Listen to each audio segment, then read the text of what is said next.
Welcome to Not Ready for the Farm as we explore the journey of aging. We navigate the blessings of growing older, how to age well, live fully, with passion, purpose, relevancy, connection, and a good attitude. All through our laughter, our tears, our power, and of course, our changing bodies. We're not out of date.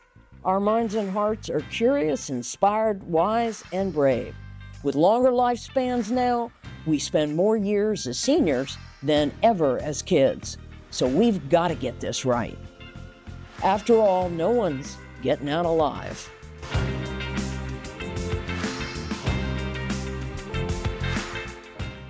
Welcome to another episode of Not Ready for the Farm. We're really happy you could join us today because this is a really good conversation that's about to happen with Teepa and Amanda from the Snow Foundation up in Hillsborough, North Carolina. Teepa is the trainer to the trainers for dementia, and she makes it very palatable and has a very unique and specific way to help them live a better and more full life. So without further ado, here we are. Let's meet Teepa and Amanda.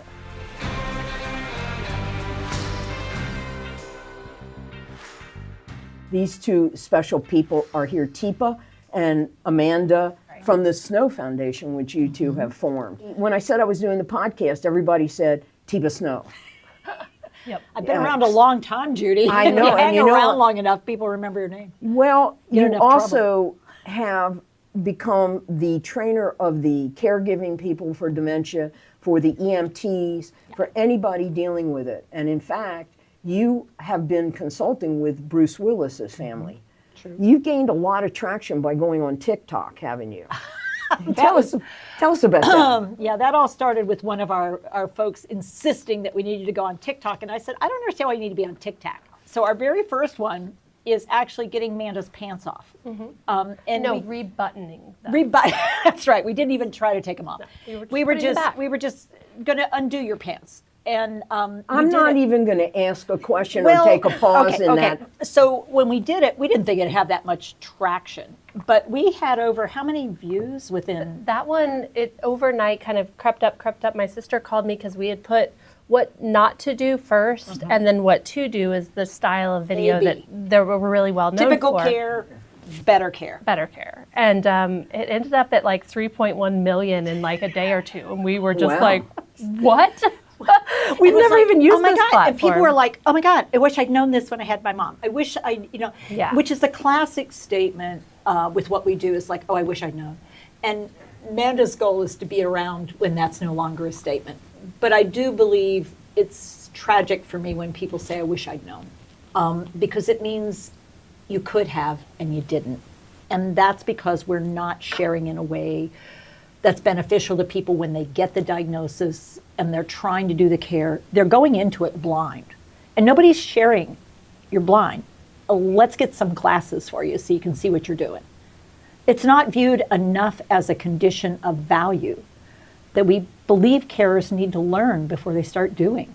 We just turn them loose. How'd you get started in this? Briefly, because I really want to get into all your techniques, which are phenomenal. Yeah, I started off as a teenager working with kids with developmental disabilities who also had cognitive challenges as well as interactional challenges, autism.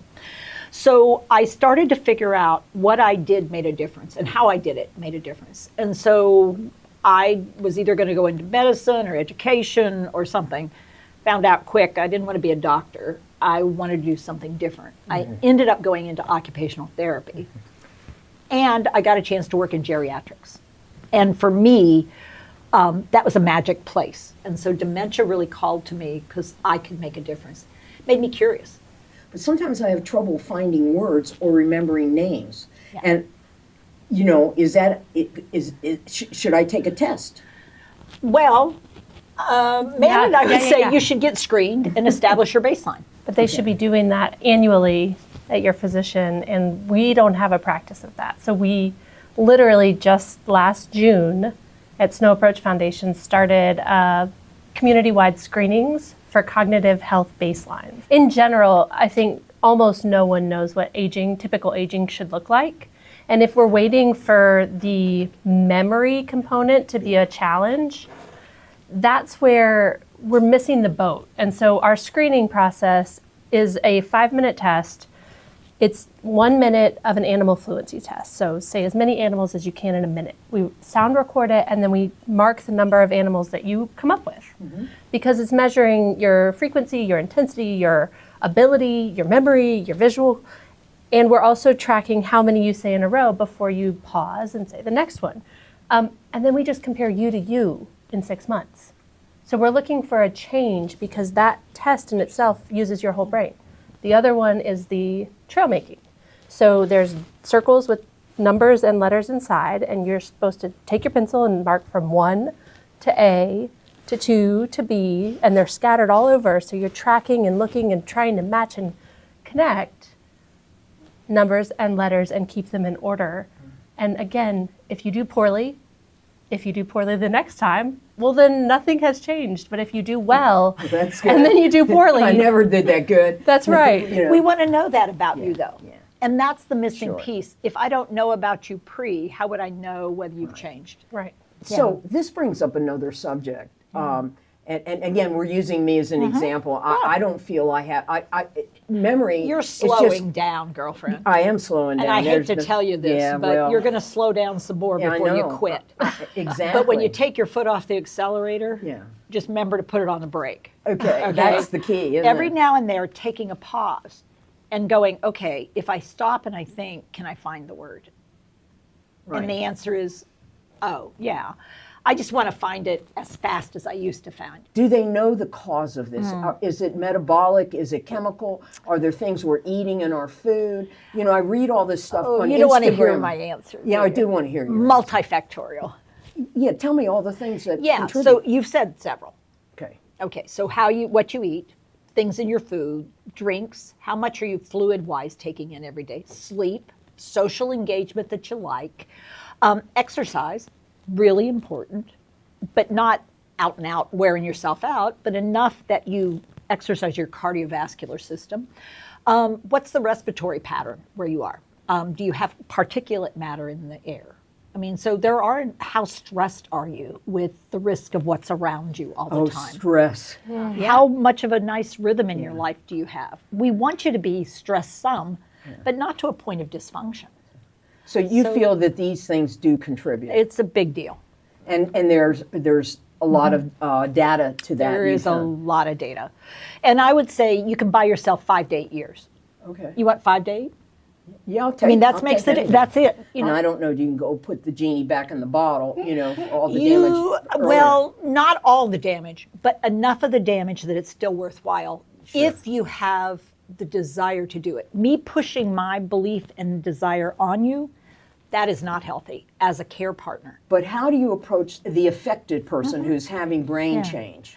So if it was you, I'd say, so Judy, tell me a little bit about how things have been going for you. Terrific, more or less okay. Not as well as I wish they were. What would you say?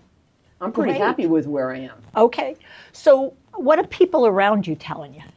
Well, everybody leaves. I live alone. I have no friends. I'm kidding. Okay. Yeah, But yeah. I'm just No, but I saying. mean, what I want to do is get a sense of what's your sense of yourself. I see. And then I would say to your person, if there was one, so Amanda, tell me a little bit about what you're feeling with Judy. Is it like here, here, here? Ooh. Would I okay. see She that? basically told us. No, I'm going to do it privately first. That's what I want Privately to know. When do first. if I were the subject, We're and private. the guinea pig here. I'm the guinea pig, Yep. folks. So how do you tell a person who you know is changing and has, cognitive issues? How do you or anybody tell them so that they're aware and know that they're going to participate? Because it's a highly sensitive thing. It is. Well, this is the tricky part. And it's about a 50-50. 50% of people who are living with brain changes have no idea they're living with brain changes. So they think they're fine, and the problem is over at this side. That they don't and get it's- me anymore. That's It's right. not a choice, and that's No. the thing that we say a lot to folks who are living with the condition or their partner Right. who really wants them to get it. Yeah. And they say they're in denial, and it's not denial. It's actually a part of the brain that's no longer functioning. And they can't recognize that And they within can't. themselves. Right. They look at themselves and they truly see themselves, I'm fine. I don't understand why she's so upset. There's something going on with her. I think she's anxious or depressed. Yeah. Then I know I have someone living with the brain changes that doesn't have capacity to notice. And so now, from now on, we're going to have sidebar conversations and then engage. Judy, I have a big favor to ask of you.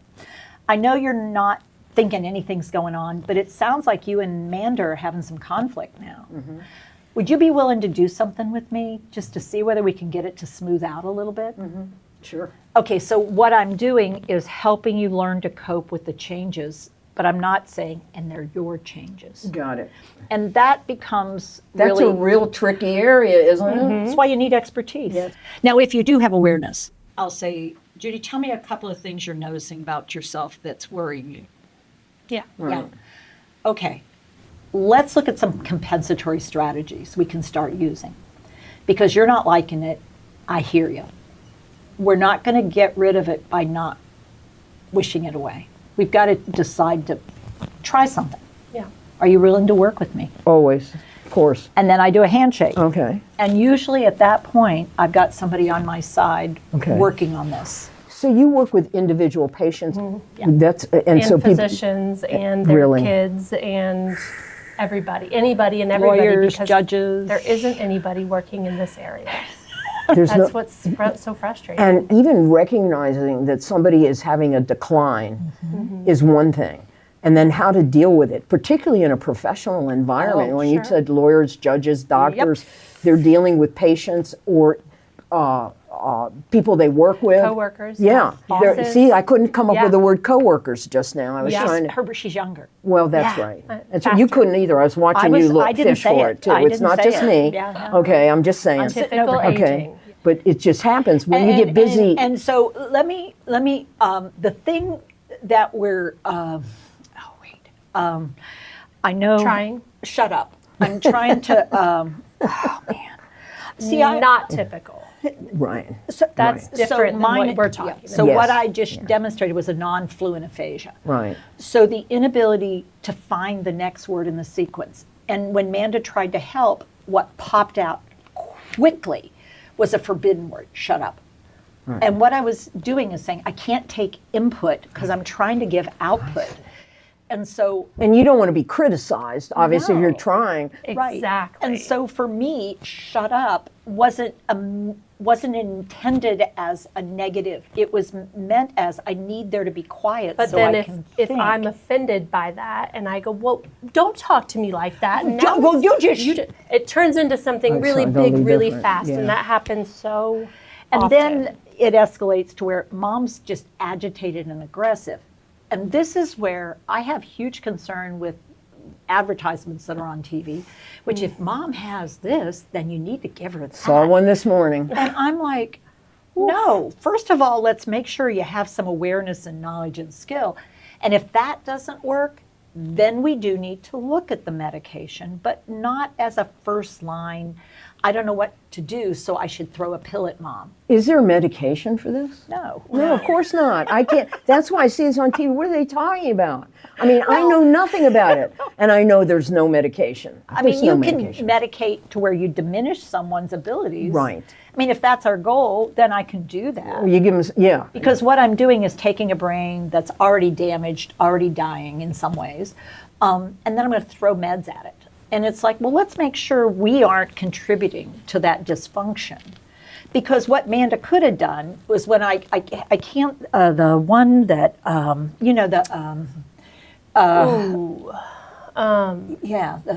you know where she goes down there and down there. he has where he puts it in the, Show me the well, you write the thing, you put it on, and then he gets it and he takes it. Teepa, Yeah. mailbox or something else. No, the thing in it. Letter. The thing in it. Letter. Oh, like a yeah. letter. Yeah, you're so smart. Oh, yeah. Does it start with memory loss? No. What does it start Well, with? Or what? And what's the difference between dementia and Alzheimer's? Knew it was coming. You knew it was coming. Dementia is a great big umbrella term, but under that umbrella we have Alzheimer's. but we also have Lewy body disease, we have frontal temporal dementias, we have vascular dementias, and we have about 100, at least 120 different ones. So when you asked, is it always memory? No. Like with Lewy body, it would be possibly seeing things that aren't really there, believing things that aren't really true. It could be the dog that's right down there. Is that your dog? Yeah, Kenny. Yeah, my dog. Yeah, my little, over here. Oh, that one? Yeah. That's his friend. Now Judy, That's his imaginative friend. so Judy, you did the classic sort of, I'll go with you. And instead of saying, Teepa, I'm not seeing a dog over there. I do have Kenny over here, which is what we recommend, which is acknowledging what I said. Surprise. I do have Kenny over here, because then I could go, oh. And so then all of a sudden, my brain actually kicks into gear, because what's happening is my brain artificially creates images. And yours doesn't do that unless you're real imaginative. Yeah, and I think one of the biggest challenges is people do wait for memory to be the primary. And in many dementias, that comes a lot later. So we had a woman at Snow Approach who, she said, well, when he doesn't remember me anymore is when I will move him into long-term care. And I said, ooh, he's 91 and has vascular dementia. He may never forget who you are. We need a different threshold. Memory is not going to be the thing.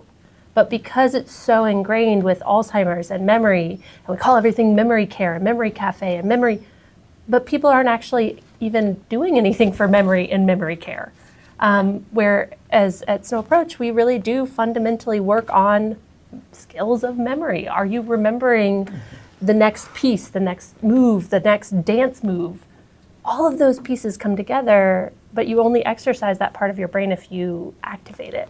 So accentuate the best. Right. Yeah. Don't accentuate the negative. Right. Even though it's frustrating like hell. Yeah. Right. You know, you Yeah. want them to be better. They're not going to get Yeah, better. I mean, you've got to let go of what you can't have. Right. To celebrate what is possible in front of you, because you can't have what you wanted.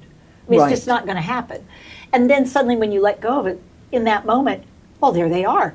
And that tricks you into thinking, well, see, they're back. And it's like, it's chemical. And so for that moment, they can do it. They can't stay here. If they could stay here, they'd be here. So it's that coming and going of ability that many carers find so tough to deal with. If you just stay in one space, so I know you can or you can't, and it's like, well, dementia's not like that.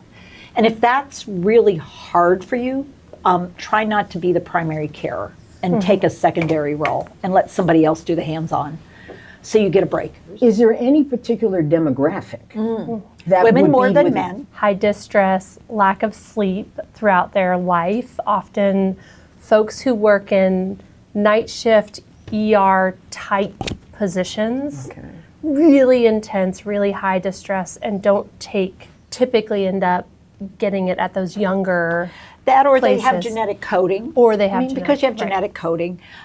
We can also be in situations where we push ourselves constantly, like alcohol-related dementias, where we're trying to cope with life by having alcohol on board. I do remember, I have a friend who's a man who had a high stress onset. job, an architect. Yep. And he's in the middle of it now and has, Yeah. 24-hour caregiving. Yeah. So we He have. can afford it. Well, that's the Okay? other reality. He can afford Oh. it. That's a whole I mean, nother over issue. 80% of care is delivered by family and friends, or it doesn't happen because we can't afford it. I mean, Right. that's a big problem. I would say for people over the age of 65, we're talking somewhere closer to 25%. And when we get on up to 75, 80, we're talking about half of us will develop. Half of us. About half of us will develop a dementia before we die. Half of us. Yeah. Wow. What does that mean for the other half? They're, Figure it out, guys. Yeah, I mean, it's like it's time to quit seriously. hiding in the sand and pretending like it's not going to impact us one way or the other. Right. Could you recognize it in yourself, maybe? We have more people starting to say, I'm curious. They've done the screen and they say, I think I'm really doing fine. And I said, you sound like you're doing fine. We've done our second set of screens 6 months later. And so we're going, well, you still look like you did before. So that's a good sign. And other people are going, I'm worried about myself. And it's like, we look at what's going on and I say, tell me why. And then we can sometimes explore what's driving that, and sometimes making adjustments in your life, buy you time, get you answers, figure out why it is that this is not going well, and we eliminate those stressors. Guess what? We just bought you more time in that place of function. The goal of Snow Approach Foundation is we have people who come in, if they need a shower, I can help them take a shower. So that we do that. Mouth care, we can get some mouth care done, figure out what's getting in the way of mouth care. I can then train the carer, like, okay, so here's how you do some mouth care. And we make a video and we share it and we oh, that's how you do that. And if family members are not up for it, then how do we find carers in community so that, and we've got to figure this out that's not costing an arm and a leg. Well, and on top of that, it's also training EMS and police and the kids, and we need to get it into high schools and alternative programs. And before people go into their field of practice, shouldn't they at least have that basic awareness of what's the difference between dementia and Alzheimer's? What's sad is that there is not any of that content or curriculum that she's built that's been around for 40 years from research in any of the medical professionals, including neurologists. What's the solution? Yeah. The work that you're doing. Yeah. And we've got to get it out. We've got to get it into the hands of the receivers. And that's what's beautiful about Emma Willis's work is she is sharing. She's opened this Who is secret, Emma Willis? Bruce Willis's wife, Oh, Emma okay. Hemming Willis. Yes, she wrote yes. this book Yes. that to many people would be terrifying to open their lives up in this really public way and say, this is hard for me too. Yes, I have funds, I have all the resources in the world. It doesn't make this job any easier. And I got 0 from the physician who handed us the diagnosis. Talk about your whole approach and techniques, would you? So what we really talk about is we give visual cues first, because hey Judy, cheers? Cheers. You have any? There you go. All right. See what you got. Try it out. Well, Nothing there. not anymore. Oh, you know what? Let's go to the kitchen and get something. Now, what was my agenda, do you think?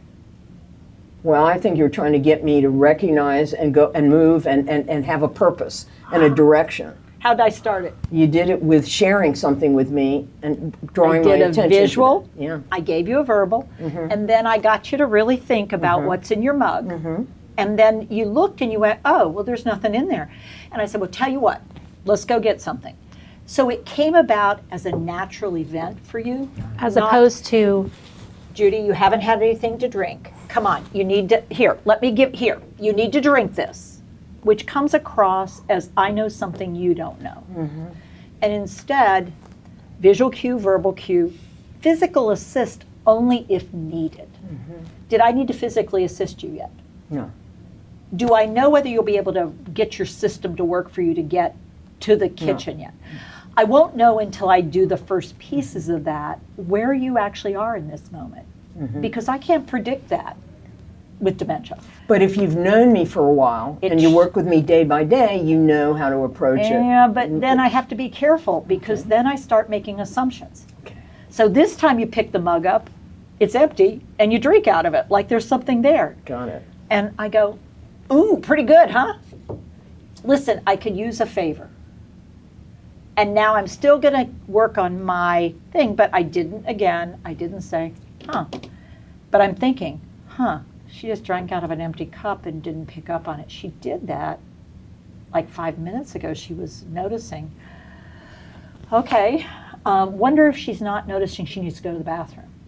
Okay, but if I say, hey, Judy, do you need to go to the bathroom? No, I'm fine. Standard answer. So how would you say it? So I'd say, hey, Judy, you've got something. Like, let's go look in the mirror and see if you can find it. I think you might need to just clean. Come on, let's go check. So I got you to do something. And so this is that positive. I got your curiosity. You're still curious. You're still engaging. You still have capacity to do some things. I'm having to modify me and my ask. Why, if I were to be a caregiver, it would be a lot of training for me to try to And adapt. I'm going to give you one of my most well-known things. When dementia gets this big, you may need to spend this much time with me so you can like me this much. Yeah. Because when my dementia gets this big, if you're having a hard time with that, all you'll see is my dementia. You won't be able to find Right. me. I don't want to. I love these techniques. Yeah. I love it all. It's just, Yeah. if I were the person having to perform as the caregiver. And not it would be- everybody, just like not everybody's made to be a lawyer or a judge or a police officer, not everybody is made to be a care partner. I mean, I would do it. I would do everything I And could. that's the problem. That's the You problem, would. yeah. And until somebody says to you, like I said to Emma, Emma, pause. I want you to be his wife and quit trying to do it all. What if you can't afford it? Which You is gotta find family most and people. friends. You've gotta have okay, friends. 90-some% can't You find afford. people like us at Snow Approach. And then I would And get you- training if Yeah. if I Or were the sweat caregiver. equity. I mean, we call it sweat equity. So we have a friend who does a really great job taking care of our garden, Yep. but boy, does he need help taking care of his spouse. Not because he doesn't love her, but because He he's is better not at the right taking care person. of dogs and gardens than he is taking care of a human being. Right. It's easier for him to do gardening, and he does a phenomenal job, woodworking, great skills. Taking care of a human being, much harder, because he knows there's a way you should do stuff. And when her brain doesn't go that way, it's so hard. And it's like, why beat himself up? What few points would you like our listeners to get before we conclude today? My first one is get curious and ask someone who has compassion, is authentically interested, and really wants to make sure that it's mutually beneficial for both you and the person you're supporting. Okay. Yeah. And I would say one of the biggest things is understanding that you truly are not alone. And in fact, with Positive Approach to Care, we have 1,700 certified professionals all over the world and 40 plus designated organizations that don't just lock the door and call that memory care. They're actually actively training, educating families, staff, and they have got it. And so there are these spaces that we have people. This is a community affair. Yeah. And we've got to start really hoping and helping our communities move from ignorance to awareness to knowledge to skill. Do you think there's any opposing views to what you've said? There are people out there that would like us to corral the folks that live with dementia and have them separated so that they don't have to deal with it.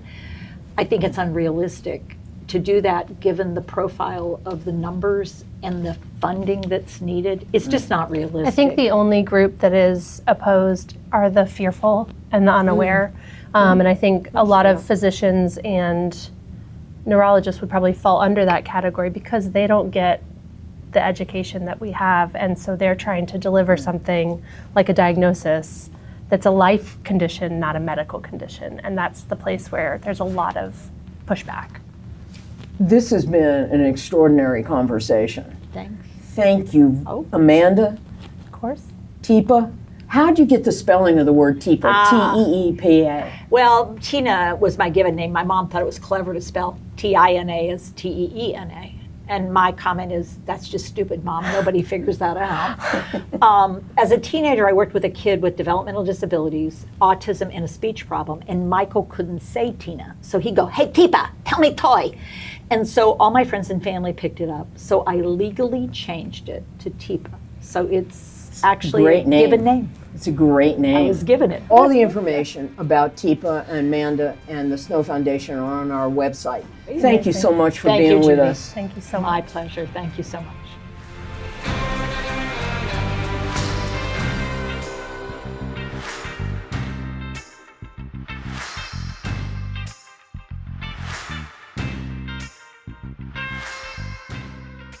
I'm sorry you missed the conversation, Jess, with Teepa and Amanda. Me too. They are amazing, but I know you have now seen it and we get to talk about it Yes. and take a look at how people age and how to live your best life even when you're aging, or if you start to lose your memory or you start to lose your brain functions, it doesn't mean you're completely out of it. No. Like, okay, today I didn't have dementia and tomorrow I have dementia. No. It's a very gradual process. There's like normal age-related memory loss, and then there's dementia, right? And Right. they're quite different. But I have to tell you, I am truly sorry that I missed it. because they seemed wonderful and amazing. And the work they're doing is so important that, for the people like me who are or were caregivers, getting that practical advice of what to do and what not to do and what works and what doesn't work with someone whose brain is changed is so important. And I wish I had that back, in 2015 when I was dealing with all these things and really, making tons of mistakes like we all do. With your dad, when your dad came to live with you and drove up on your... on the lawn, on the lawn and said, I'm here.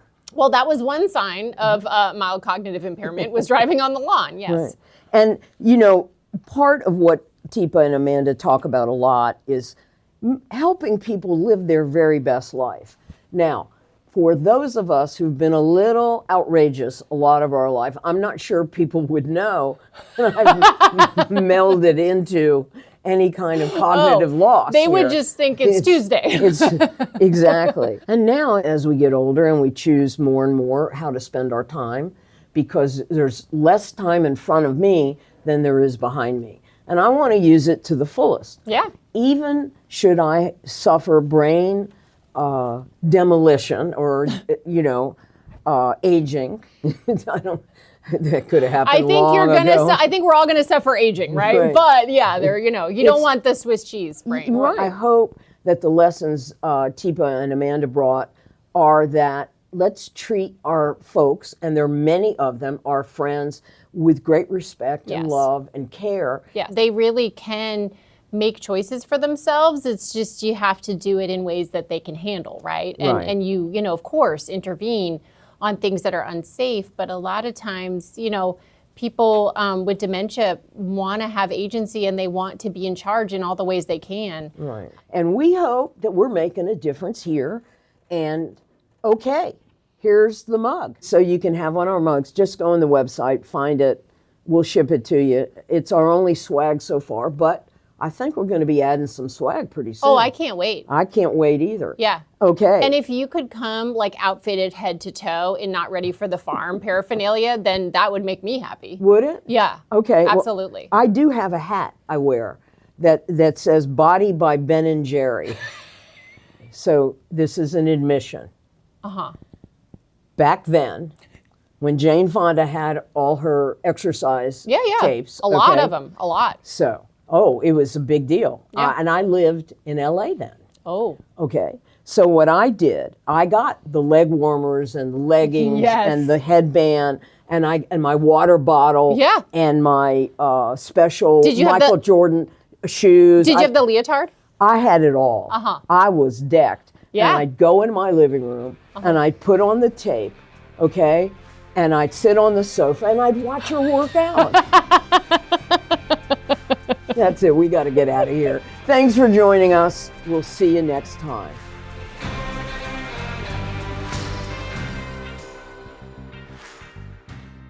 I'm excited to bring now our special segment with our resident literary explorer, Alex Ritchie, our friend with her quirky perspective on what's just not important.